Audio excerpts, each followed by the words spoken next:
Hey everybody, how y'all doing? I know I've been gone for a while.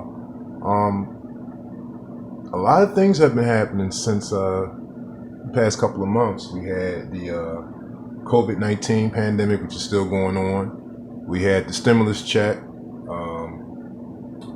Spent mine within first 2.5 weeks of getting it, and now we got these string of police brutality cases happening all over the country. Breonna Taylor, George Floyd. We got these protests going on, and it's crazy, you know. Ahmaud Arbery, and now you got this other brother, I can't think of his name, who was gunned down outside of Wendy's parking lot. And you're having all over the country, you're having these cases where police, cops gone wild, if you want to call it. But you know, every system of government has, whether it's in America, South Africa, or wherever, you have bad apples in law enforcement. And I really do believe that people need to start governing themselves. You have a lot of bad apples in law enforcement, and people need to start governing themselves. But I was watching a video of this young woman who basically was frustrated and angry about why black men aren't standing up in their communities and why they're not doing anything. And I just want her to realize that there are black men who actually have a no nonsense attitude towards the criminal elements in their community. And I'm just going to give you one example. This is not going to be a very long video, but this is just one example of how black men actually stood up in Detroit. And I'm going to give you a little backstory. During this time between 2011 and 2012, the Detroit police was the first police department in America to be closed on weekends. Google it, look it up, because of the budget crisis in that city. And as a result, the criminals thought they had free reign. So you know what happens. Home invasions went up, robberies went up, rapes, kidnappings, a whole lot of crazy stuff happened during this time between 2011 and 2012. So you had a group of black men that got up. Some of them were community activists. Some guys were just fed up. And some of them were police officers and victims of these crimes. And they got together and they said, look, we ain't taking it no more. The police can't help us, so we're going to do our own thing. And they called it Detroit 300. Let me say this as well. Fair Use, Freedom of Information Act. So here we go.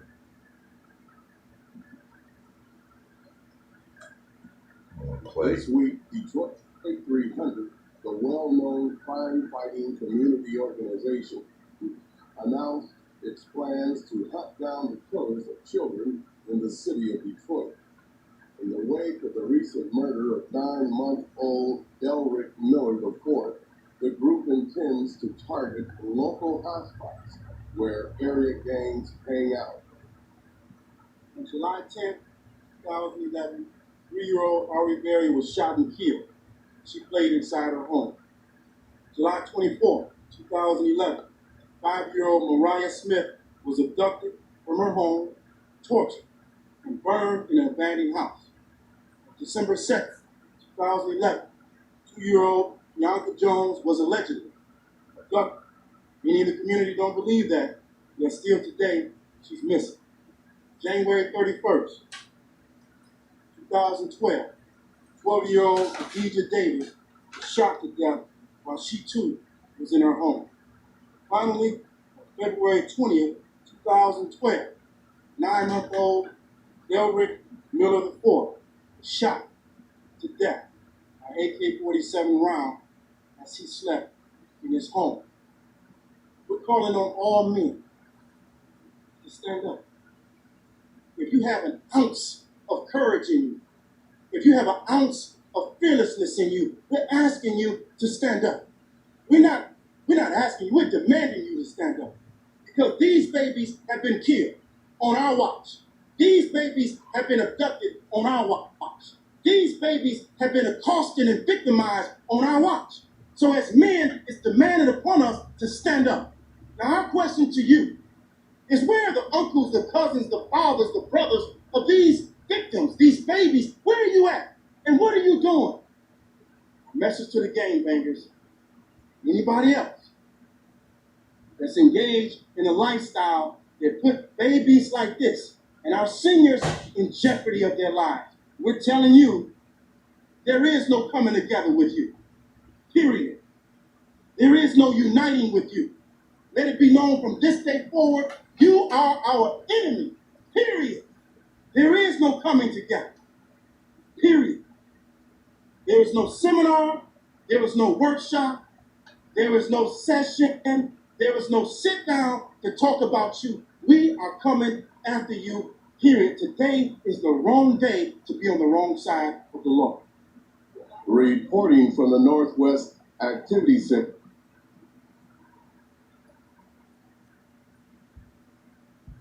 Now, as you can see,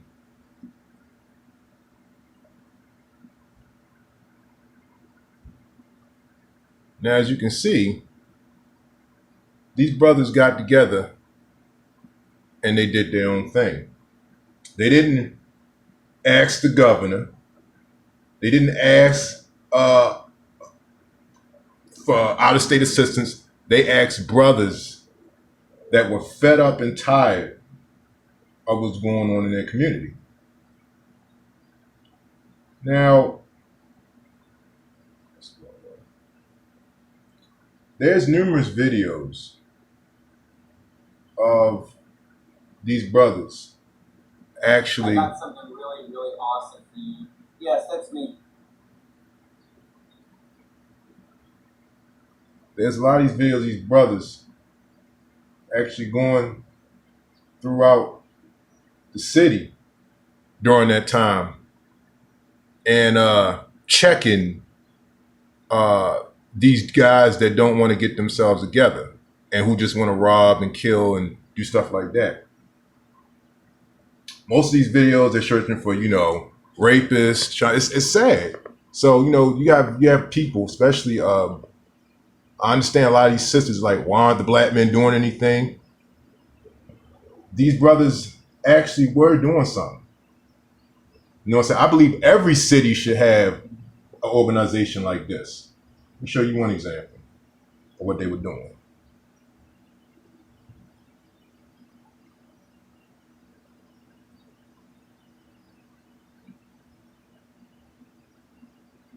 And he certainly is big. When the volunteers with Detroit 300 say they want to find someone, they can mobilize hundreds. They have actually helped catch a rapist before, and now they want to help catch the man who came here to the River Towers Apartments last Wednesday and beat Annie Smith.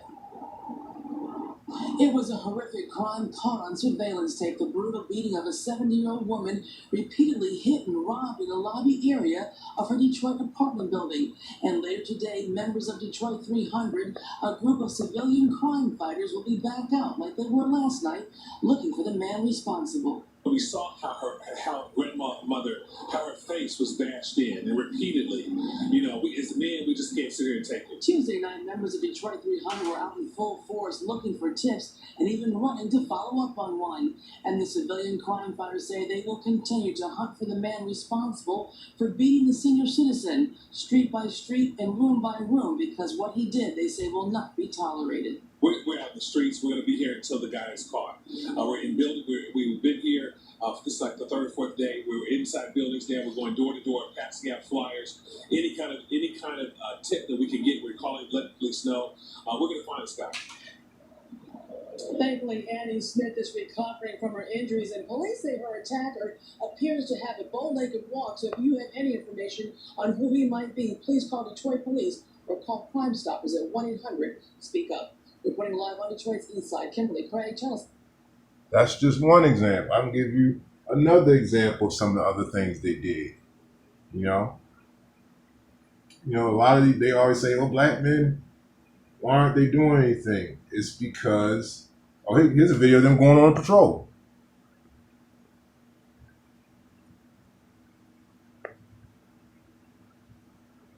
You're the guy with the gun.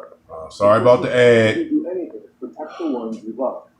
But did you know that you could go to jail simply for doing the right thing? Yeah, these volunteers were definitely busy. All throughout this neighborhood, posters just like this one are on display, serving as a warning to the firebugs that someone is watching. We're Detroit 300. Dressed in black and orange, members of the Detroit 300 set out to make a difference, going house by house, block by block, street by street. We're out here now. We're passing out these flyers to the community and to the stores, and also posting watch out signs. I've never seen this on my block before. This is excellent. Volunteers posted warning signs on vacant homes and encouraged neighbors to get involved and to look out for one another. I lost my mom when I was 14, and I wasn't able to save her. So I'm out here just trying to do the best I can to save other women. In past years, the days leading up to Halloween brought the arsonists out. Abandoned and vacant homes became easy targets. But by coming together, these volunteers believe they can keep the blight from spreading. It takes all of us working together as a community. Thank you so much. You guys are beautiful. What a great group of men and women. Now, what's going to be happening is come Tuesday, Wednesday, and Thursday at 6 o'clock, that's when the volunteers will be starting the patrols in this neighborhood. If you're interested in helping them out, they're going to be organizing out of City Airport. But even if you can't patrol, you can still help simply by turning on your porch light. Another thing is just be on the lookout for any type of suspicious activity in your neighborhood. If you see something, speak up. For now, we're live on the city's east side. Ronnie Dow, 7 Action News. Thanks, Ron. Now, again, this is not going to be a long video, but the reason why the Detroit 300 is not around anymore is because one of the guys that worked for the Detroit 300 was I think he was an off-duty police officer, and he got involved in a scuffle in a nightclub. He was a bouncer in a nightclub, and he shot somebody, and I think he was killed as well. And there was these two witnesses, which were two black women, who basically went to the city, and they basically told them that the guy that shot them, the guy that shot the guy in the club, was a member of the Detroit 300. When they found that out, the city disbanded the group, and after that, a lot of the crime and stuff went up in the city. So even though they was only around for about 1 or 2, I think 2 to 3 years, they put fear in a lot of these gangbangers and drug dealers' hearts that, you know, they weren't playing around. They was doing community patrols. Sometimes they were doing arrests.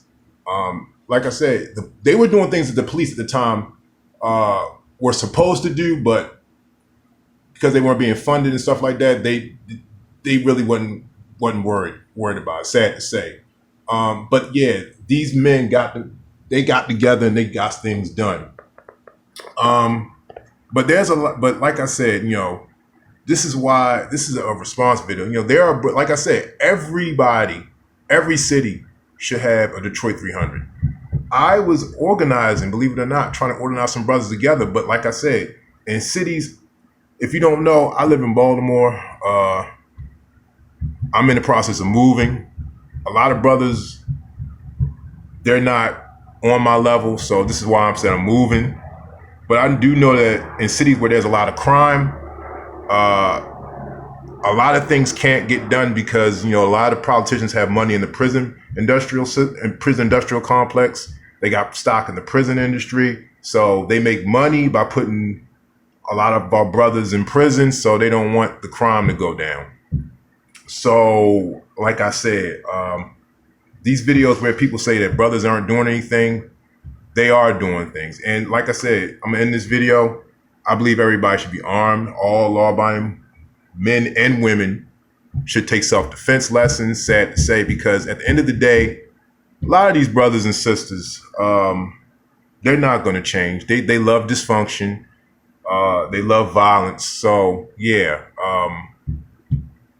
your defense is on your own. So this is my response. Sad to say, your self-defense is on your own. Because all of our brothers and sisters, they love dysfunction. They don't want to get themselves right. So, sister, I understand your frustration. I understand you're like, why aren't brothers doing anything? But if you're in an area where a lot of brothers do not have the same mindset that you have, I'm sad to say you might have to leave, sis.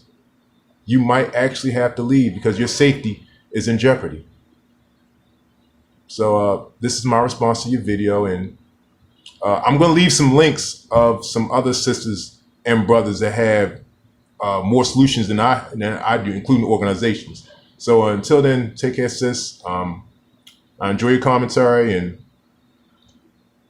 I hope this video answers a part of your question. Thanks, and I appreciate it.